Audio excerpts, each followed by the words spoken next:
Welcome to the Unlocking the Club podcast, where we host honest and direct conversations about journeys of access, personal truth, and reclaiming space. We share our truth so that you can find the key to own your truth, honor your journey, and reclaim your space. Grab your keys, your wallet, your phone, and invite your friends to meet you at the club. Here's your host, Angela Taylor.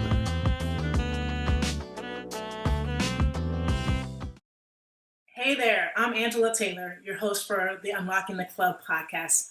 Today we're going to have an intimate conversation about how you unlock the club in wellness in the workplace.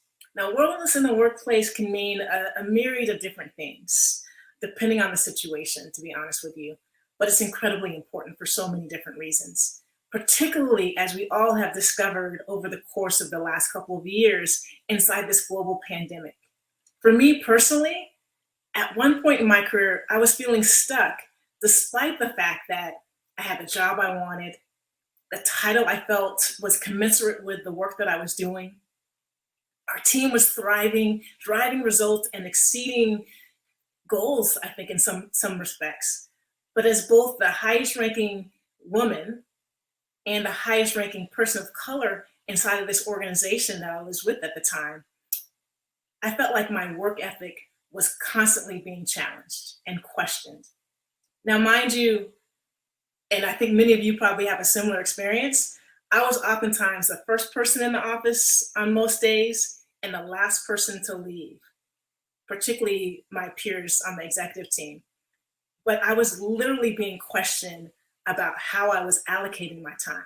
I get that. Like, I had a conversation with somebody asking me how I was allocating my time. Now, at that stage in my career, I frequently fell back on the sage advice that many of us hear from our parents or any mentors, and that was to put your head down and to continue working hard. Yeah, I know many of you listeners have heard that same thing over and over. And I got to tell you that for most of my career, that advice was extremely helpful.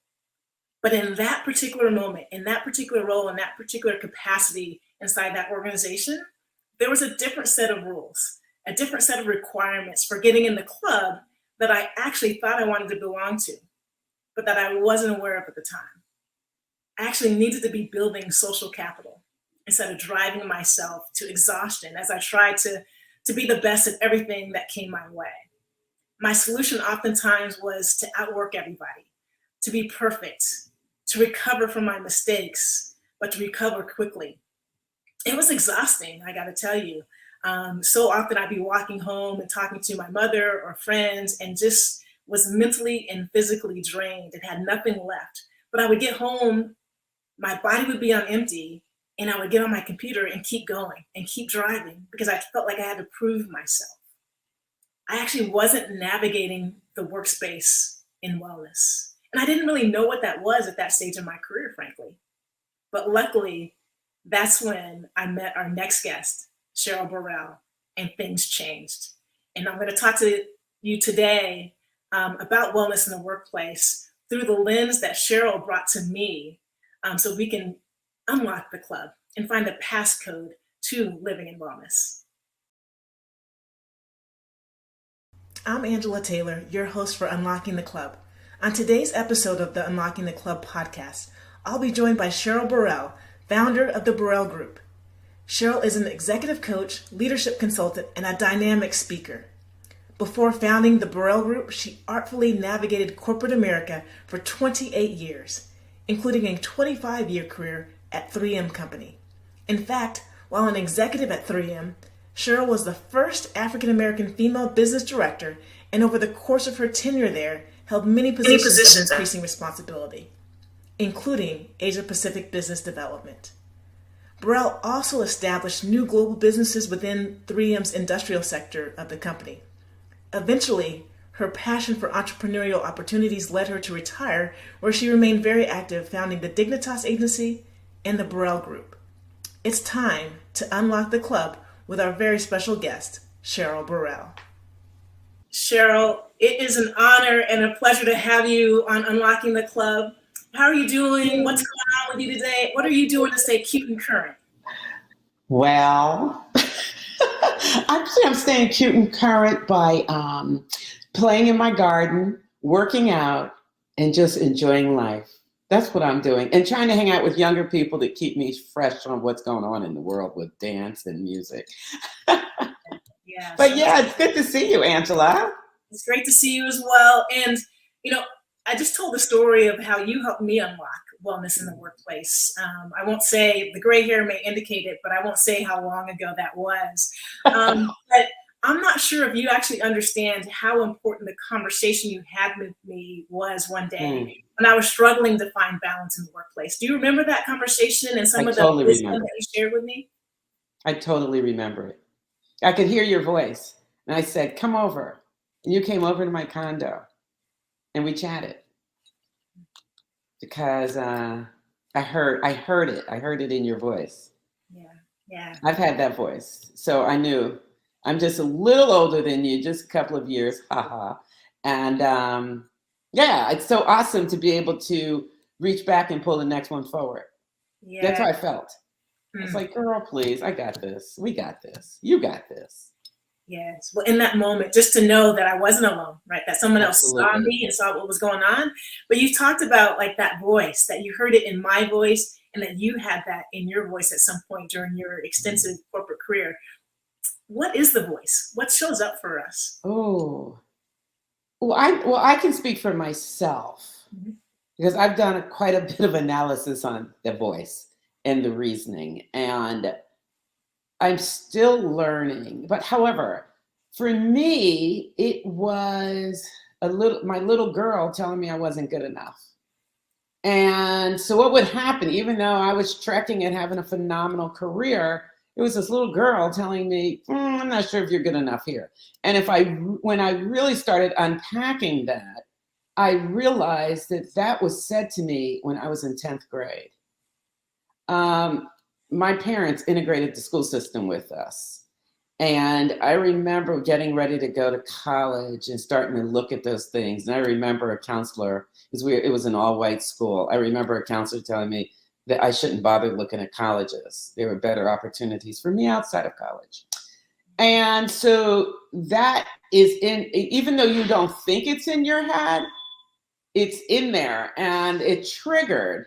I didn't realize how much it was sitting there until a situation happened at 3M where I went from 0 to 100, quite frankly, in a meeting. And I truly didn't understand what was happening until I retired from 3M and I was learning to teach a course about going inside yourself and understanding your core hurts. And that's when I realized what had happened. So I went through an entire career and didn't know what was going on. But that little voice for me was my little girl self telling me that I was still not good enough. Yeah, it's crazy. It's crazy. I mean, I think about that because I was in, at that time, 3M had 65,000 employees. When I left 3M, I was in the top 250. And I'm still sitting there having that conversation. Really?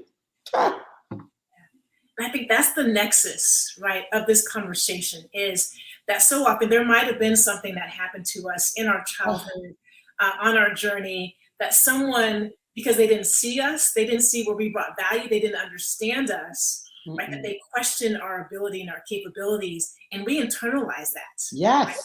Core hurt. I know I did. I didn't know I did. But I did. But you did. Like, how did that impact you on your journey? Like that core hurt that you weren't aware of? Oh, so there used to be a descriptor around me. And now that I look back, I know what they were saying. So of course I had no women in my career. They were all men. Because I was in the industrial space, and I don't mind discussing my age, but I was in the industrial space when people of color and women for sure had not entered the business side. So I was with all men that happened to be white. I think I reported to one black man in my career, and I reported to one white woman in my career, and that was towards the end of it. So that just tells you a lot was happening. And what I found myself doing is I have, I'll say I'm from the New York area. I'm just going to put that there. So I'm very direct. East Coast. And I would go from 0 to maybe 30 when I probably needed to go from 0 to 5 or 10. But I had to learn to manage that. Matter of fact, I had a coach to help me with that. I had to get a stone that I would hold in meetings. So I would just reduce my stress and not be so quick to have a comment. Yeah, we said like from 0 to 60 or 0 to 100. It reminds me of there's a proverb from a Native American proverb, and it says something like, "If you don't hear my whispers, will you hear my screams?" Oh, Right?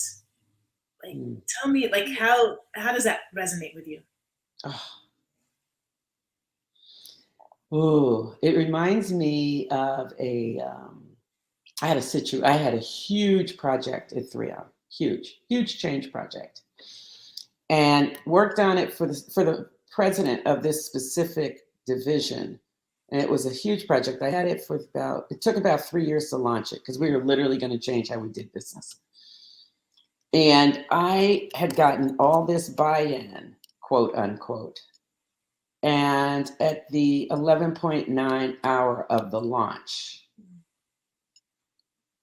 these leaders, these men that were very important to making this successful, one by one came into my office to tell me they weren't supportive of it.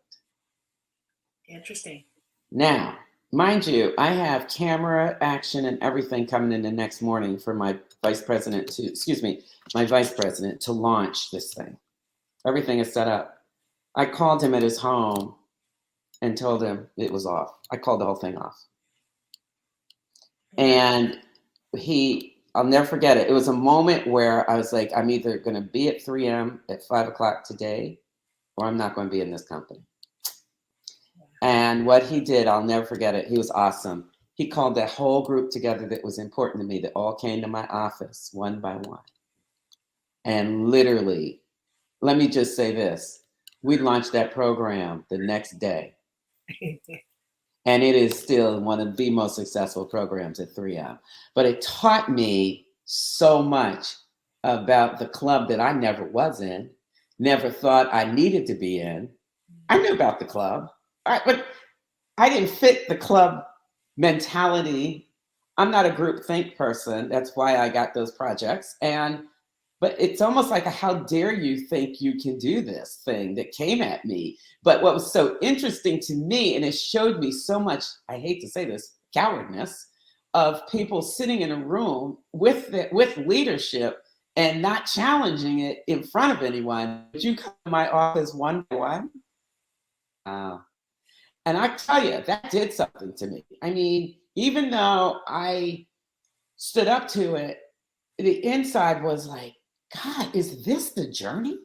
Wait, is this what I want? Is this what I want for my life? It's not about my ability. It's my desire to be in a space that's so unhealthy. And quite frankly, I negotiated a deal out of 3M when they were about to make me a vice president of a division.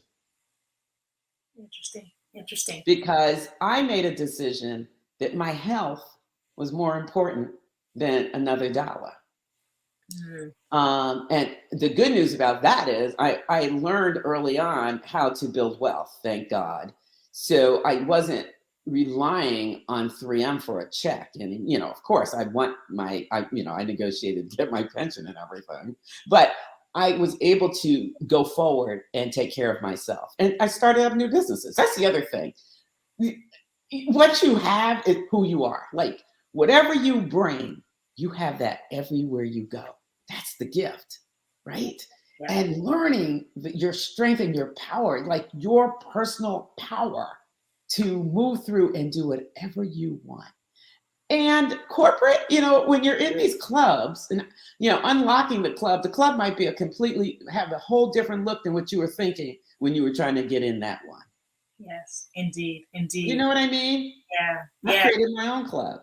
You're right about that. Oh my gosh, Cheryl, so many nuggets. I don't even know where to begin with everything that you shared. But one thing you talked about, like that you had started building wealth so that you could walk away when you wanted to. And it reminded me, I have a good friend who says that on her mind early on in her career, she needed to find that FU money so that if things got to the point, right, where like you just can't do it anymore. Like, right, I think that sometimes they think they have us or they know they do. Yes. right? We don't have that generational wealth to fall back on, that our income is not just helping us and our immediate families, but oftentimes like maybe helping other people. And so it's Absolutely. such an important people thing to keep in mind. Absolutely. Yeah. Well, and then the other piece you talked about the club, and as I'm listening to you talking about it, it feels like there is an awakening in this awareness of this club at this point, in that moment, in that particular situation where your colleagues didn't have the fortitude to stand up for what they believed in. And then also a conscious decision whether or not that was a club you belonged in or wanted to fight to get in. I was so disappointed. Hmm. And that's a word that I think is like, if someone says I disappoint, that is so hurtful to me. I mean, I felt such a disappointment in these humans. But I'll tell you what, it also, the other side of that is it taught me what true leadership looks like. And when my vice president called them in, and one thing he said, he literally, this was amazing. We were sitting around an oval table, and he had each one, he says, I'm going to go around this room, and you're going to explain to me how you're going to support this initiative. And let me begin by saying, if by the end of this meeting, you are not ready to support this initiative, I need your resignation on my desk by 5. Accountability. I was like, thank you, Jesus. Because it could have gone an entire, had he not been the leader and have the value system he had, that could have gone way south real quick. Yeah. Well, and I think what's happened so often for women of color in the workplace is you don't have that allyship or an accomplice who is willing to do the blocking and the tackling in that particular situation, right? Because they want to prioritize the relationships that they have with their voice, right? You know what's interesting, Angela? I always felt like I was a stealth bomber. Like I always felt like I would come into a neighborhood, you don't even see me, and I'd blow it up. I mean, not literally. So what they always underestimated my relationship abilities. I had his wife's mobile number. They can't even see that I could be in that room like that. I was not in the room. I was at the table. Yes. But they never understood that. Because what they saw was this skin tone. She can't be. She can't be in there. So what you're up in there. The Japanese taught me something. And it was always doing the behind the scenes things. Like do the stuff behind the scenes. And it comes naturally for me. And I'm a sales rep I love selling. So I understand the importance of building a relationship and getting to know who a person is. So by the time the business is done, it's pretty much done because the relationship is so strong and we understand each other. And I think that's a lot of work that a lot of people think.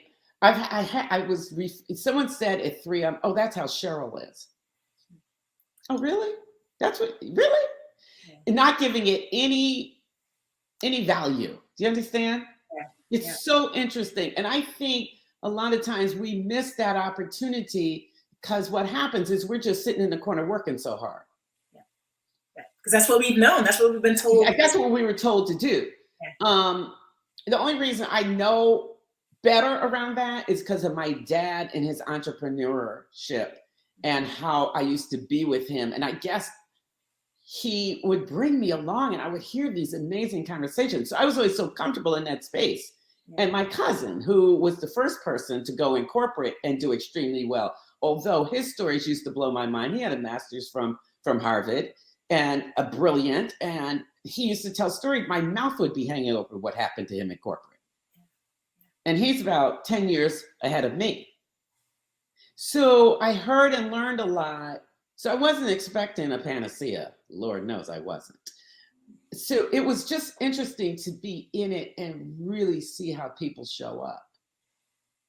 And lack of accountability, responsibility. Like, what's the value system? What's your value system? Where's the moral?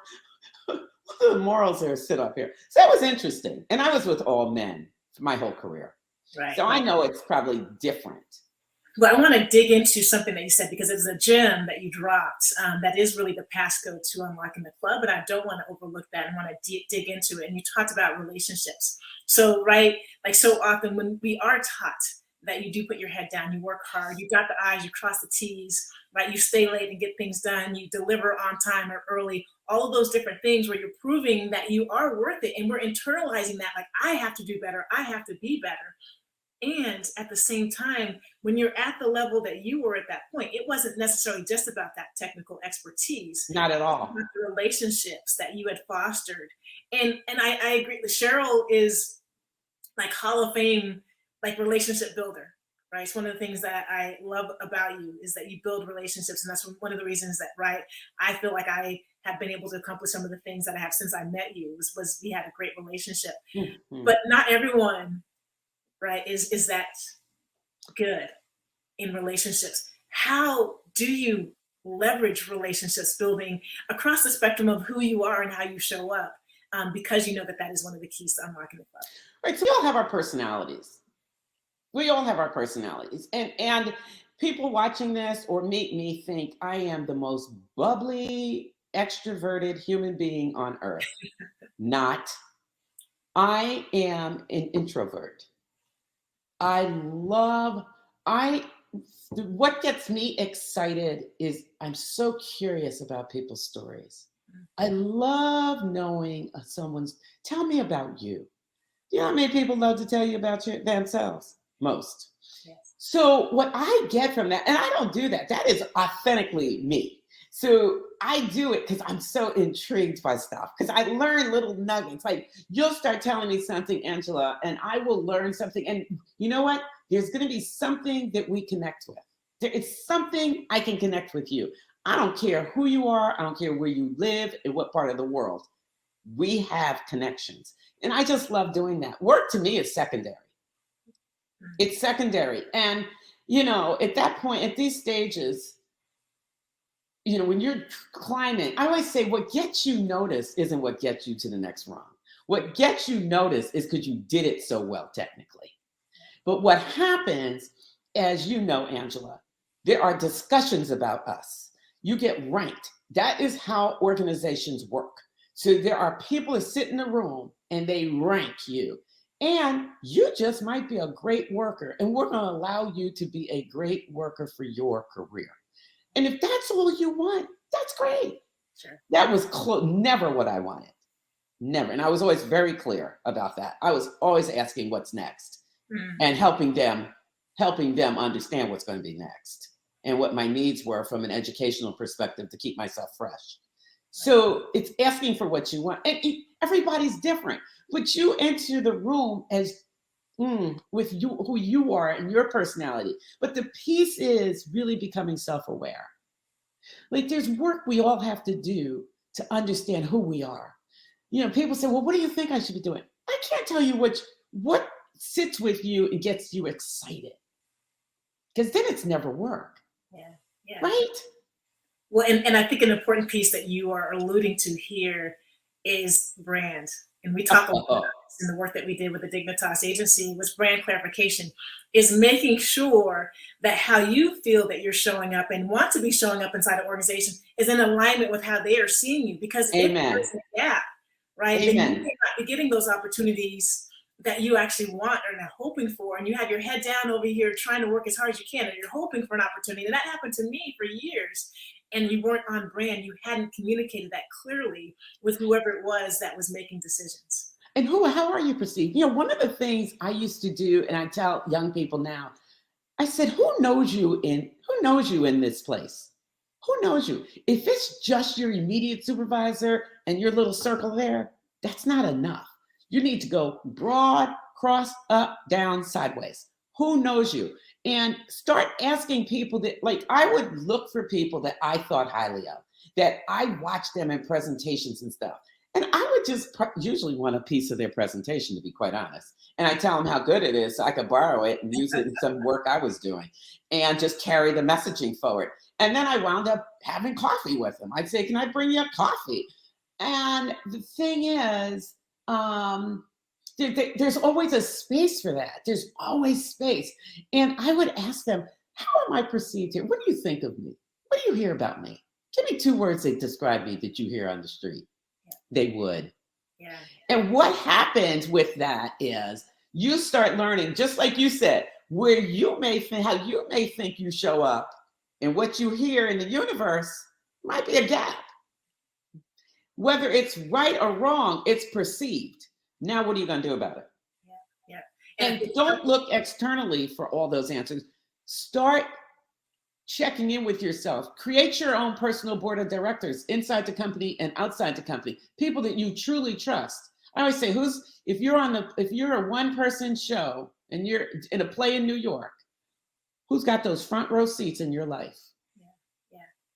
Well, and I think it's important to note as well, because I think sometimes you don't want to have those conversations because you're fearful of the feedback and information that you're going to receive in return.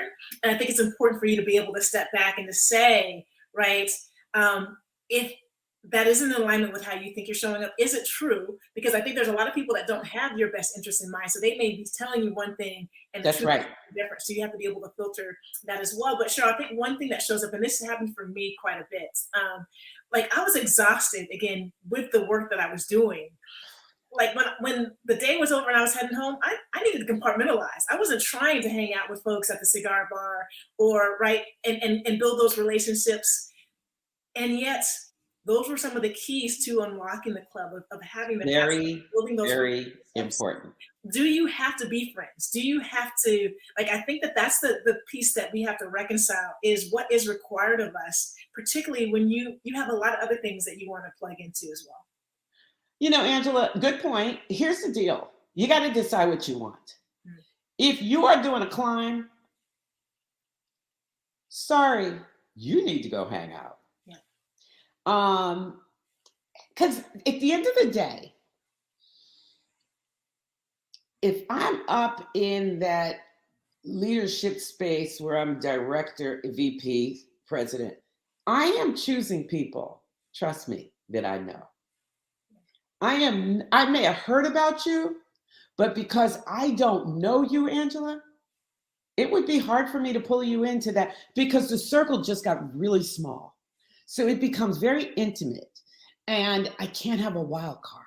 I know that sounds horrible, but because I don't know you, and this is where it gets, look, I understand you want to go be with your peeps. Trust me on that. However, people got to know who you are. And what I would do is I'm not a golfer. Never did. Matter of fact, they sent me to golf. They sent me to learn. It was so bad when I got into the ball went in that sand. They decided it probably wasn't good because my language wasn't good. So we decided that didn't make sense. Right. But what I would do, what I found myself doing, what is it I love doing? Well, I love food and wine. So for me, I would build opportunities with clients and guys I had met around that because it was enjoyable for me. And it gave me an opportunity to know who they were. That's for me. When you get people out those offices, behind those desks, you get to see more of the human being. Yeah. And that's where I try to connect with people. Yeah. And what I'm hearing you say is there's 2 things, like, right, is one, honor yourself, but also understand the rules of the game. Yes. Like, so if you want to play the game, unfortunately, this is the current system, and many people are working to shift that system. But to navigate the system in this point in time that you are in, you have to understand the system and the game and the rules, and then figure out a way where you can authentically and honoring yourself navigate those rules. Yes, exactly. And when as I do my coaching, typically, it's always so interesting. I'm typically brought in because I like to work with women and I like to work with women of color, and I really love working with Black women. And I'll be brought into an organization for a 6-month coaching assignment. And what's always interesting to me is I'm being asked to fix someone. And what you typically learn, well, first of all, these corporations aren't hiring incompetent Black people yet. I won't be on earth. I will be dead in my urn. Amen. So these women are, I'll just call them badasses. They're badasses. They are bosses already. What has happened is they didn't know how to navigate the organizational landscape. Once I help them understand that piece, they usually leave the company, and most of them are sailing. They're doing so well because once we got them through the 6 months of coaching, the organization that hired me wasn't ready to receive them at the level they enter back into. So that was interesting. What was it that you shared with them that unlocked, whether it was they were staying in that company or First of all, I usually had to help with self-esteem because they'd been beaten up. Yeah. And what happens is when someone's just always just pounding you, I don't care how strong, how smart you are, you will start breaking. You will, because we are human beings and it hurts. And we don't really talk about it.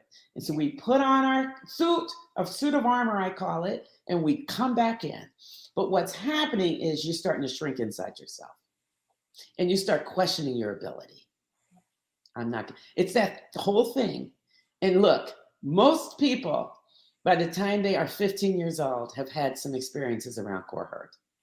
And core hurts will play with you and keep coming up till you address them, pacify them, and decide another road around them. Right. It is what it is. So what I wound up doing a lot of that work. Well, tell me. Because I created a safe space. Well, and as you were creating that safe space, because this is really the crux of this conversation, right? Wellness in the workplace. So that leads us to this really important topic, Cheryl, wellness in the workplace, right? And I think that so often women in general, but I think specifically Black women who oftentimes are the head of their households, responsible for taking care of their kids, their parents, and anybody else, particularly if they are earning a good living. Like, how do you prioritize your own wellness? So, this is a hard one for me. And I almost feel I'm not the right person to ask. I didn't have a live plant while I was working. So I probably do sound, I was able to take care of myself well. Even then, I was still struggling. But that's a hard question for me. I just believe you have to put yourself on your calendar. Workout was really, really, really important to me. And to this day, it still is. And I believe that helped me so much keep my strength. And for me, it's just a lift. So I would work out before I'd work out at 4:30 in the morning because I like to be at work. 6:37 because I'm a morning person. Because I shut down about 1 o'clock. I can be in your office, but I'm probably not going to be there much.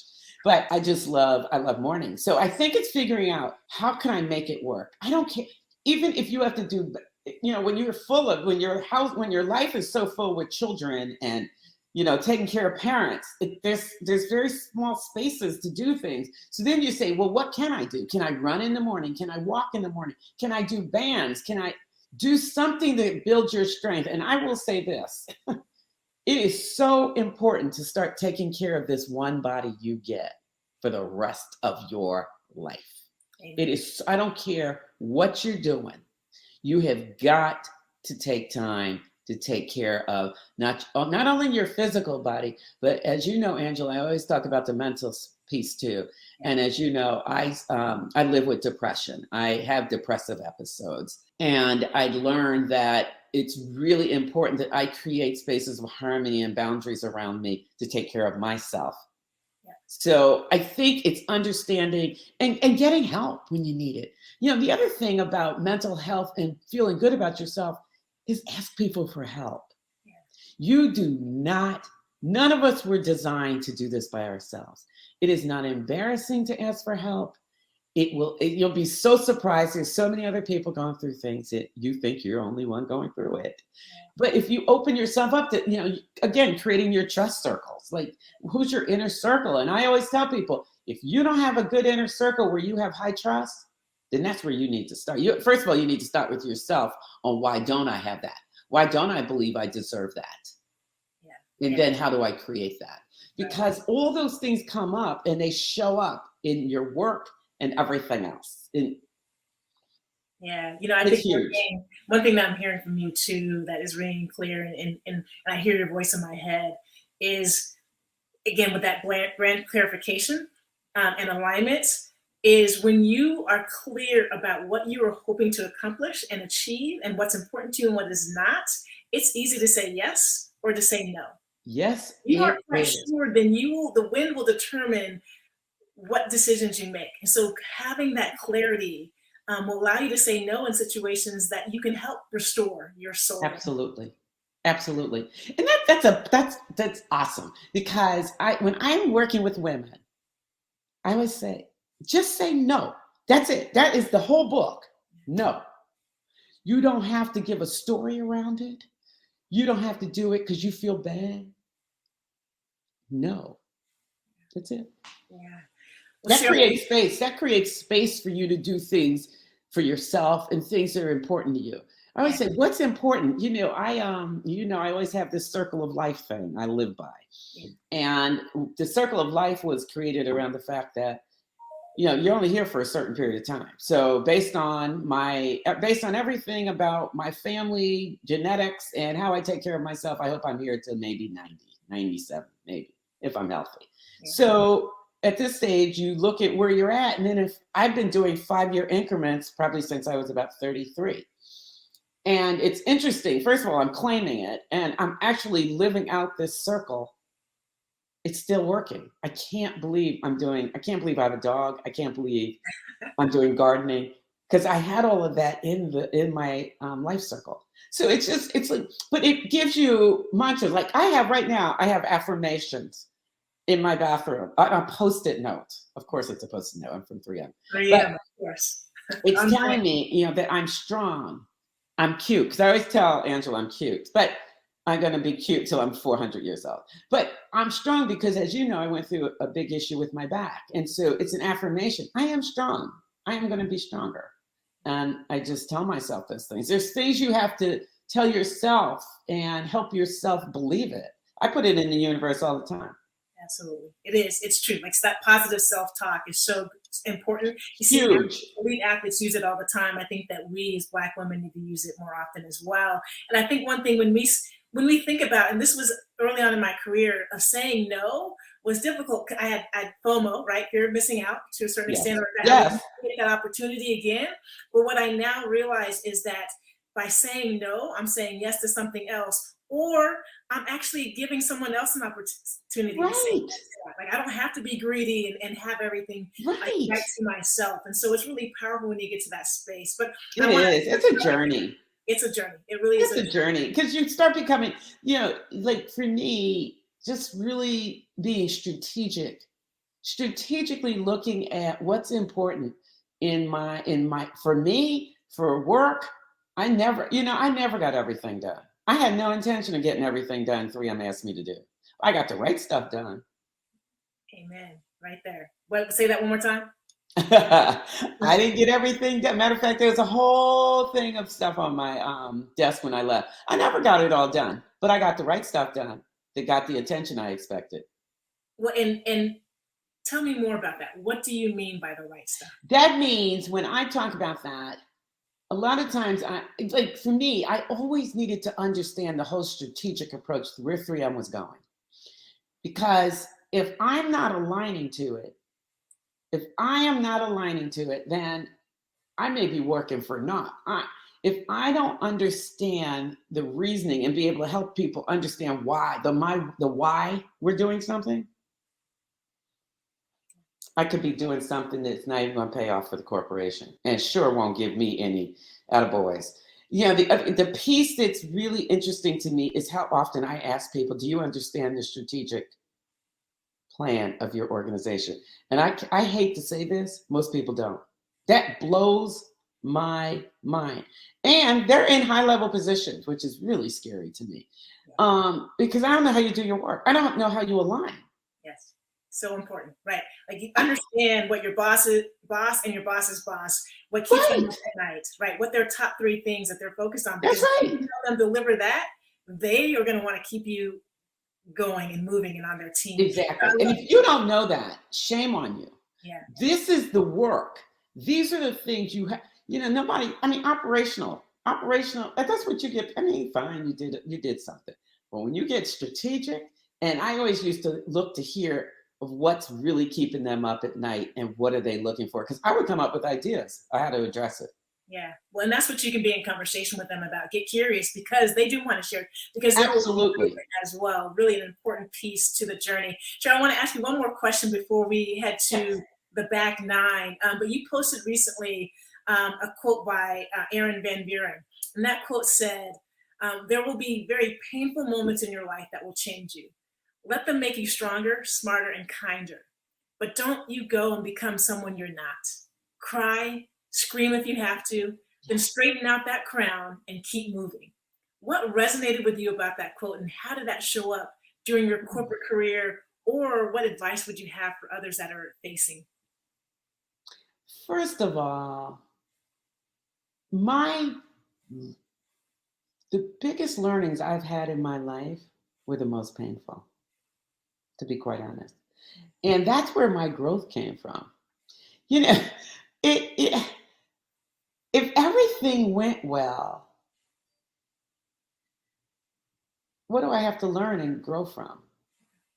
But my most painful experiences propelled me to amazing things. And one of my most painful experiences was being in a 6-month depression. And what it did is allow me to think about my future and what I wanted from it. And I started journaling. And that's when I moved on into coaching and really doing a deep dive into my own self-awareness and how to stay healthy. And I've gotten really clear around wellness, around boundaries, I used to think I was clear around boundaries. I've gotten real clear around boundaries.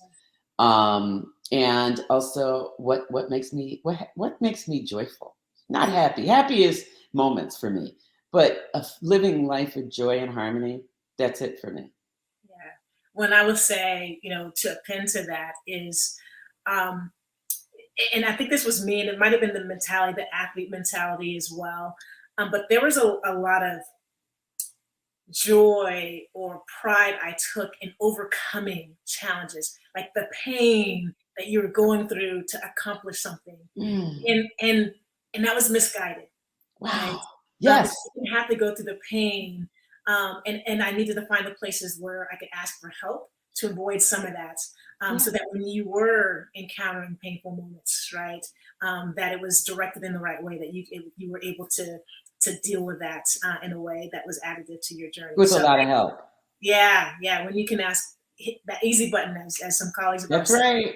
you got to be willing to do that. Well, Cheryl, I could go on and have this conversation with you for hours. It has been a pleasure. Thank you so much for talking to us today about wellness in the workplace and your journey, and sharing so many nuggets about how to literally unlock the club that you've shared with generations, right, since your own journey at 3M and J&J. Before you leave, I actually want to do some rapid fire questions for you here in what we like to call I'll try. Club the Back Nine.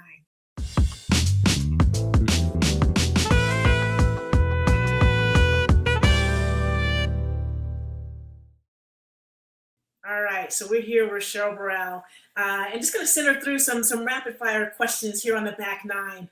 Cheryl, besides your home, what is the place that you feel safest to be yourself? Besides my home, with my friends, my family friends, my small group of family friends. Yeah. It's where you can literally exhale, right, in those spaces. Completely. Yeah, I agree with you. What's a situation that you walk into with trepidation every time? Angela, I'm at a space now I don't have that. How did you get there? Think just creating, I do the things I enjoy. I do everything in my life now is based on, it's like I've curated it. It's easy. Yeah. It's really easy. Yeah. What I've appreciated about you in this journey, there's a lot of intentionality, like to every moment, every situation, every day. Mm-hmm. I think that's really important. It must be a great space to be in. It is. It's so peaceful. Yeah. Well, here, this next question, and you are someone who is extremely honest and candid, but I'm wondering if there's something about you that you refuse to hide. Did I? That you refuse to hide. Okay, I refuse to hide Yeah. all of who I am. Mm. I live out loud. That's probably what's gotten me in so much trouble. That New Jersey in you, right? Like that you were I gonna live speak. out loud. I don't, and I don't apologize for it. Yeah. Yeah.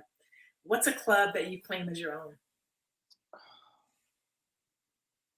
A club that I claim as my own.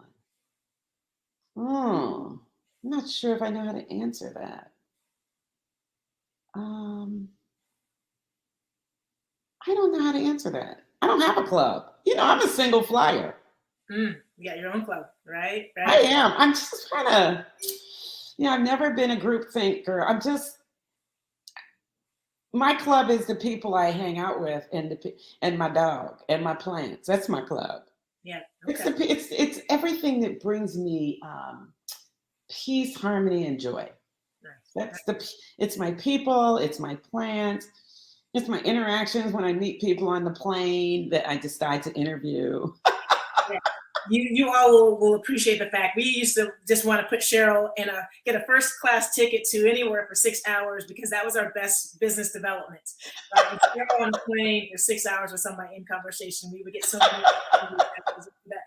Cheryl, as you had your space, if you could have dinner, a dinner party for 4, who are the 3 other people that you would invite? And Frank, is out of town, so like Frank would of course get the invitation anytime. But who's 3 other people? Okay, do they have to be dead or alive? Either one, whoever. Oh my God! Right now, I'd love to have my dad at the table because we would be talking nonstop about the world today. So my dad would be here.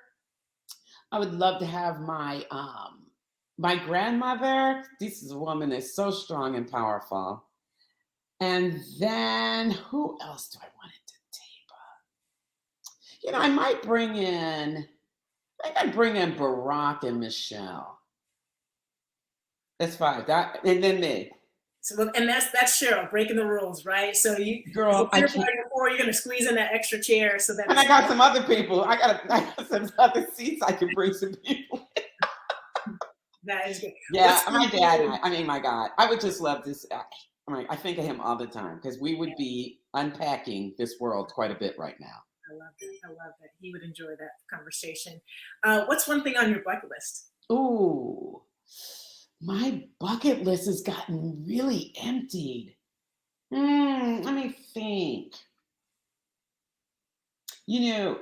It's going to sound kind of boring because we've done it already, but we want to go back to Europe next year and see our dear friends in Europe.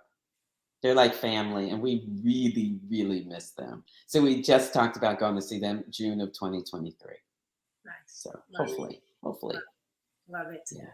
All right. And what's one thing that you're hopeful for? What's one thing that you're hopeful for? I'm really hopeful that the United States one day will realize all of its beauty and power and strength. And its truth. We have to unlock the truth. I just really hope that one day. I don't know if I'll be here because this is really hard stuff because this gets so deep, but I really hope, I always say if this country ever maxes its human beings, oh my God, there will be no stopping this country, period. End of story. Amen to that.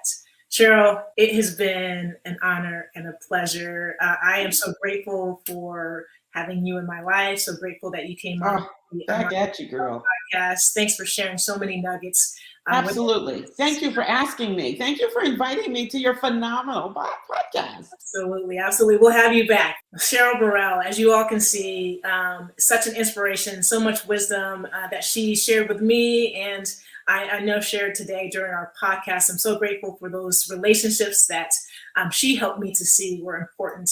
And I hope you all heard some of the many nuggets of great advice and insight that she shared as you look to unlock the club and are navigating that. Thank you all for joining us today on Unlocking the Club. Until next time, do what you can, do it in peace, and do it together.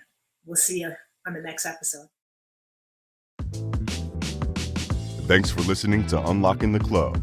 If this conversation resonated with you, subscribe to our podcast on iTunes or your favorite streaming platform so that you can experience every episode. And follow us on social media, where you'll hear about future guests, access special features, and connect with this amazing community. Head on over there and let us know how you are unlocking the club. Until next time, peace.